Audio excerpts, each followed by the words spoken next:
Hey, if you're like me, then you're extremely interested in attack surface management, particularly external attack surface management. Stay with us today for this video. I've got an expert here, a friend of mine who knows quite a bit about this. I'm going to ask her to give us a little background on it and also to give her personal perspective. I think you're going to enjoy it. So stick around.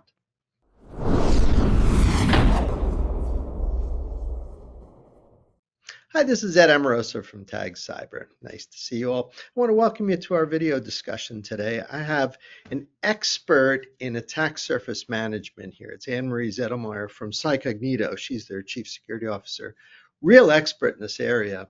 And I'm going to ask her to give some perspective. I'll start by saying Marie, but I'm going to call you AMZ through the whole video. AMZ, nice to see you. How's everything going? Nice to see you, Ed. It's going great. We're living the dream. That's good to hear. Hey, for people who might be less familiar, I don't think most people are pretty familiar with Cycognito, but some who might need a refresher, give us a quick summary of what you guys do. Well, Cycognito is a premier external attack surface management solution in that we map out and discover any asset that is tied to the network, which of course gives you visibility. You can't defend what you can't see.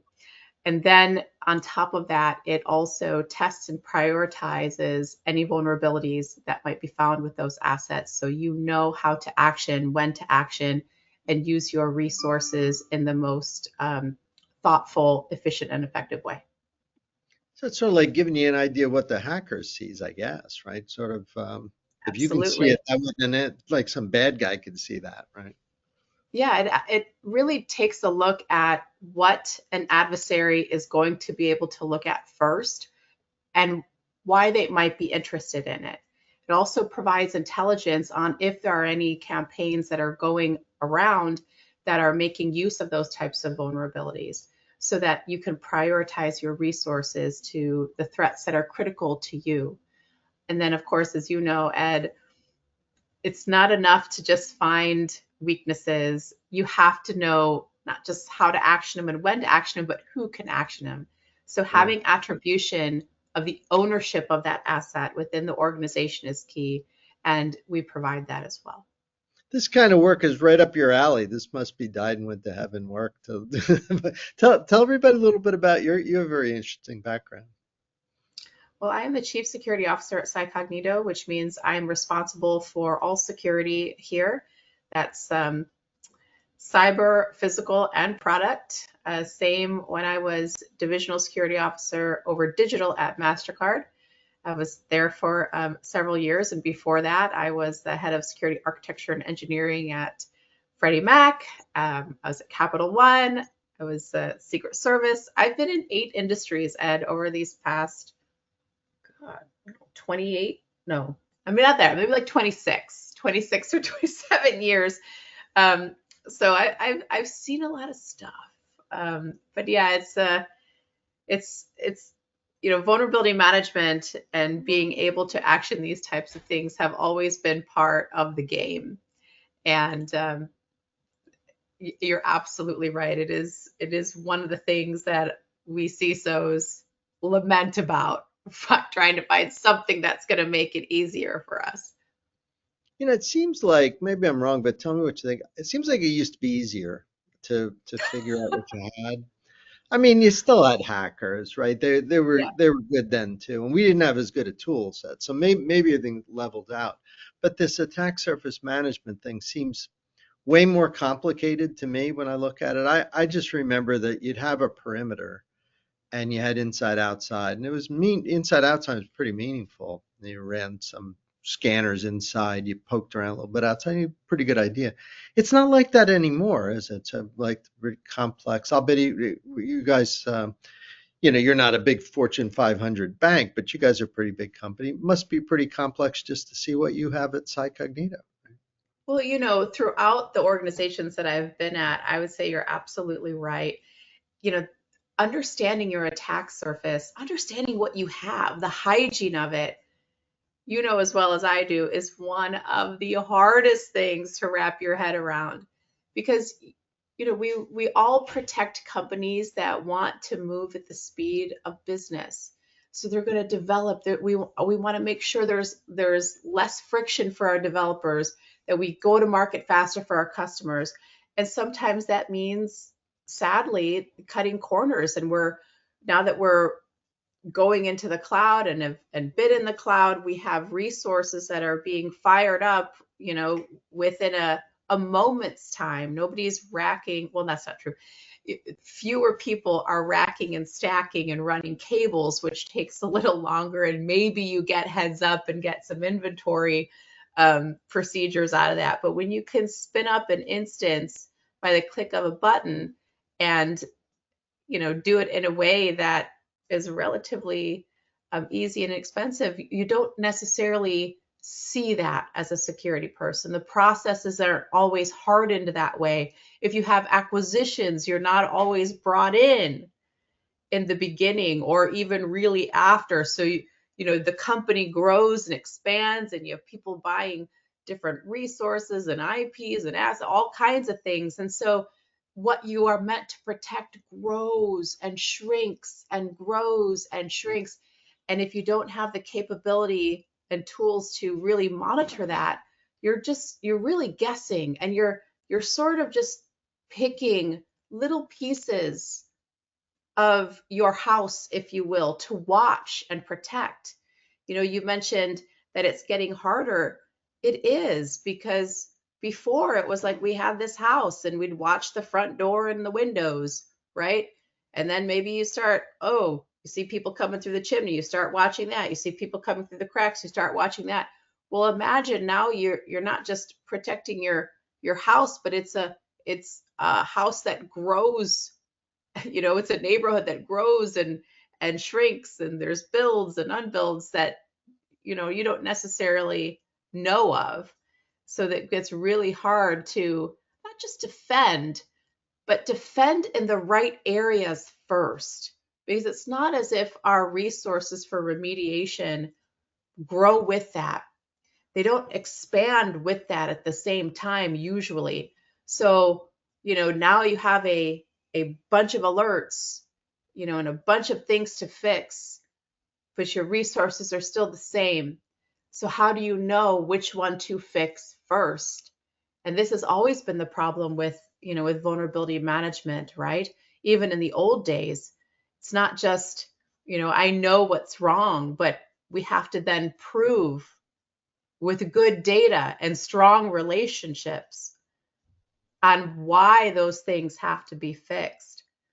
And without that context, without that storyline, without the data to show our partners that these risks are too high, that we must close them and address them in order to enable the business to manage properly.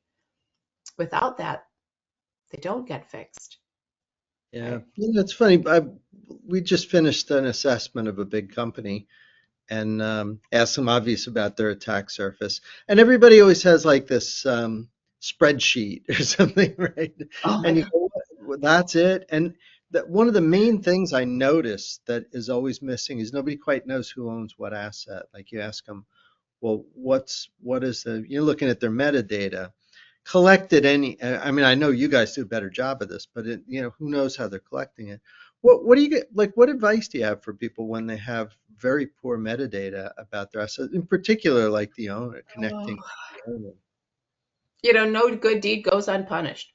and and I've built these programs from the ground up prior to coming here. And you're so right about the Excel spreadsheet. Everything dumps into Excel. People say, what's the most used tool in security? It's Excel. It's Excel. Yeah. Because they dump everything into an Excel file. Maybe they process the data, maybe they don't. But you know as well as I do that usually in their journey, they start with just dumping that. They don't format anything, and they end up giving this huge file over to patching or remediation that is basically unreadable. There's just data everywhere, right? I've seen things that have like 800,000 rows of data, and they're filtering. You know how long it takes to filter 800,000 rows? 800,000, not 800,000 rows of findings in one file. It's amazing. So how to get people to dissect those 800,000 rows or even 100,000 or even 50,000, right? Is they've got to be relevant findings, but you also need to know who owns the asset. And then we go back to hygiene, right? At an external level, we can, you want to be able to attribute to the business unit, but you also want to be able to have the capability, right, to tie that asset to a business owner within the organization, right? So, my advice to folks is that you really have to get on board with how that attribution is determined, because more likely than not, you're going to end up in a many-to-one relationship as far as data goes. That Yeah. means you're going to have more than one owner to an asset, which is then going to change how your data is viewed, right, and processed and calculated when you're having counts of things, because now you have ownership of one vulnerability to two people, right? So you have to be careful of what implications that might make. You can't just add everything up. You're going to double, triple count, right, by however many people that you have that you're attributing the vulnerability to, or organizations. So you've got to really work to understand the data that if you're rolling your own, and I've done it many times, but I'm also a former data scientist, so I've got a little bit of an edge. But you've got to really understand what you are counting, what data you are collecting, and how it can be measured and what it can be used for. And then you've got to work with your partners to come to an agreement on how that attribution is going to be delivered. Now, that's not going to be an easy process. They're going to fight you, because you're not going to have a lot of great ways to do it. You're probably going to say, well, if your app touches this box, then you own the vuln, because you can't, slice the vuln in half, right? Usually, right? You won't be able to do that. Who could ignore it? Who cannot ignore it? Remember, the point is to get it to action and to hold somebody accountable for getting it to action. So you have to understand what you're trying to get out of the data, what type of action you're trying to get out of the data. Are you just monitoring risk? Are you trying to get people to fix it? Are you trying to, rate them amongst their peers? Yeah. Whatever. But all of that takes introspection. And even if you and I don't recommend doing that in a vacuum, but even if you come up with a method, right, and you present it to the partner to give them something to react to, you have to do your homework to know what those objections are going to be ahead of time and show them what the options are. It's not going to be perfect, but you're going to come to an agreement on how you can measure so it's consistent across those business units, right? And make sure you get buy-in from the top to help you do that. Yeah, I mean, all that your discussion of action and buy and so on, I mean, leads to figuring out what to do first, and that's prioritization. What is the is you think that's the most important thing in actioning these things? Because you got all this big blob of stuff that you find, and Yeah, then well, deciding where to put your resource and what to do first seems like the hardest part of this. you know, and here's the thing, it's not, critical vulnerabilities, um, are pretty obvious, right?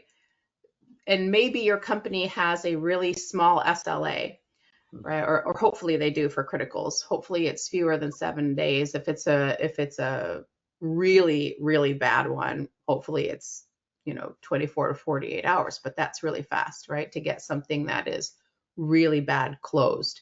So you're going to have contingencies for that. You're going to have to be able to have a process that you can, raise that alarm and said, in these situations, this has to be fixed now. But let's talk about like the mediums and the highs and things that aren't, pants on fire type of things. Highs are, you have to fix them, many times for compliance. If they're external, you have to fix mediums. If you are, beholden to certain compliance or regulatory frameworks. But deciding what to do first sometimes it's a question of efficiency. Maybe there's some vulnerability that you can't physically do for whatever reason. Maybe you have to actually physically get to the asset to do it, right? Some organizations, especially in financial services, that's still the case in some Yeah. things. You have to physically travel there. But having the intelligence to say, if if you can action these 5 assets, you will wipe out 40% of your vulns, Yeah. right? If you're not doing that analysis, you are you're not giving yourself and you and your partners enough credit to show the value of the hard work you're doing. And hopefully you have something like a remediation planner that can show you what to do first beyond just a, a score, right? Beyond just an age. Here's what we have to do if we look at this part of the network first, or if we just deploy these 3 patches, it's going to hit all of these types of things. That type of story can be really compelling to your business partners, right? And it can show them how thoughtful you're being with their time and with their resources, right? Especially if you're sort of stagnated or you're really having trouble getting those ages down into a compliance effort. If you've done some homework, and hopefully your tool or your organization, your vulnerability management organization can do this manually, or whoever. I used to have to do it manually, you know, because they'll get alert fatigue, just like our SOC analysts do.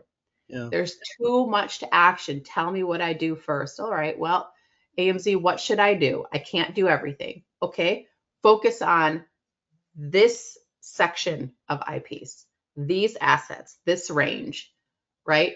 Do these 5 things in the next 2 weeks. If you can only do that, and then we'll cut out X amount percent, which drives down that risk, right? By whatever it's going to be. Yeah. And then, if you know your data well, you'll be able to overcome the objection of, oh, well, there's that vulnerability belongs to everyone. I had an organization do that. And that only happened like 15% of the time. But the story was, oh no, 80% of these are shared. So it's not mine. It can't be mine. When you looked at the data, it actually was far less. So the more intelligence, I think, and the context that you can bring and the story that you can bring to anything, I think the stronger bridges you'll build, the more confidence folks will have in your ability to help them manage risk. And you can get to progress. For people who are watching, and I assume this sounds pretty good, I know there's some who are probably going, I probably should do this. Is like a proof of concept the way to go? Would they just contact you guys like on the website and I'm assuming a POC is probably pretty easy to do, right? This kind of thing. Yeah, I mean, whatever you choose to do. I mean, for us, Right. there's no load on it, so it's not going to Right. affect your resources. It's pretty easy, light touch. Um, and if you're interested, you can absolutely go to the website, or you can contact me, or even our CEO Rob. So AMZ at cycognito.com, or Rob at cycognito.com, Yeah, and we'll make sure personally that you'll get what you need. well, I'm a big fan of the concept. I like the company. I think your work is always stellar. Thanks for doing this work. This is a big deal in our industry. So I think people tend to get this wrong. So I'm glad you guys are working on it. I'm glad you spend your time, helping people understand how this whole thing works. So on behalf of our community at Tag Cyber, all people watching, thanks for making some time today. I really do appreciate it. I always enjoy catching up with you. Same, Ed, anytime. Thank you so much for having me. And thank you. And for everyone else watching, we'll see you all next time.